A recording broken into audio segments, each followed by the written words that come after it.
किसी मंत्री के घर से 51 करोड़ रुपया कैश मिलती है। गिनते गिनते सारे स्टेट बैंक ऑफ इंडिया के कैश काउंटिंग मशीन गर्म हो जाते हैं, दूसरे लाने पड़ते हैं, भरने के लिए टेम्पो लेकर जाना पड़ता है। कौन जिम्मेदार है उसका? इतना रैंपड करप्शन किसके नेतृत्व में हो रहा है? वो कहते हैं सब षड्यंत्र है अमित शाह जी, सब षड्यंत्र कहते हैं। ऐसे 51 करोड़ रुपया इनके मंत्री के घर से मिलते हैं। झारखंड में कांग्रेस के एमपी के घर से 351 करोड़ रुपया मिलता है, और फिर कहते हैं षड्यंत्र है। तो आप क्या कर रहे थे? षड्यंत्र था। कौन रख गया आपके घर पे?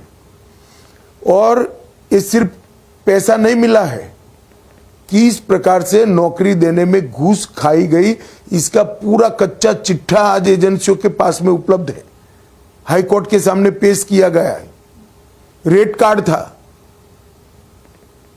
तेजस्वी युवा लोन लेकर नौकरियों की तैयारी करते हैं, उन पर ऋण चढ़ जाता है, लोन पेंडिंग रह जाती है, और डफर टाइप के लोग घूस देकर नौकरी प्राप्त कर लेते हैं। कैसे चलेगा देश? ये यूथ के फ्रस्ट्रेशन को कहां डालाएंगे हम? ये सारा कुछ जो हुआ अमित शाह जी, सारा कुछ जो हुआ, एसएससी स्कैम, बाकी स्कैम, कोल स्कैम, ये सब स्कैम में क्या ममता बनर्जी और उनके भतीजे का हाथ नहीं है? क्या उनको पता नहीं है? खुद व्यक्तिगत तौर पर उनके सारे मंत्रियों के खिलाफ एक्शन हुआ है, मगर उनके खिलाफ डायरेक्टली अभी तक नहीं हुआ। एक मिनट, वो इन्वॉल्व है या नहीं है, वो तो सारे प्रूफ एजेंसियों ने ढूंढने हैं।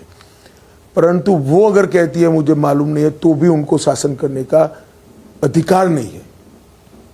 कि राजा ऐसा नहीं हो सकता कि आपका पूरा तिजोरी ही कोई लूट कर चला जाए और आप कहो कि मुझे मालूम नहीं है। आपकी सरकार में करप्शन हो रहा है, you are responsible for that. एक तरह से उन्हें छूट मिली हुई है अभी तक, ममता बनर्जी और अभिषेक। कोई छूट नहीं मिली है, जांच चल रही है। कोई सेंस, अगर इस तरह की किसी को सेंस हो कि एक्शन। अर्नब जी, मैं क्या कंचे खेल रहा हूं को आपके इंटरव्यू में कह दूंगा, और एजेंसी मुझे ब्रीफ नहीं करती भैया। वो एजेंसी तो अपना काम कर कर सीधी कोर्ट में जाएगी। अमित शाह जी, आपने कहा कि 30 सीटें तक आपको बंगाल में मिल सकते हैं।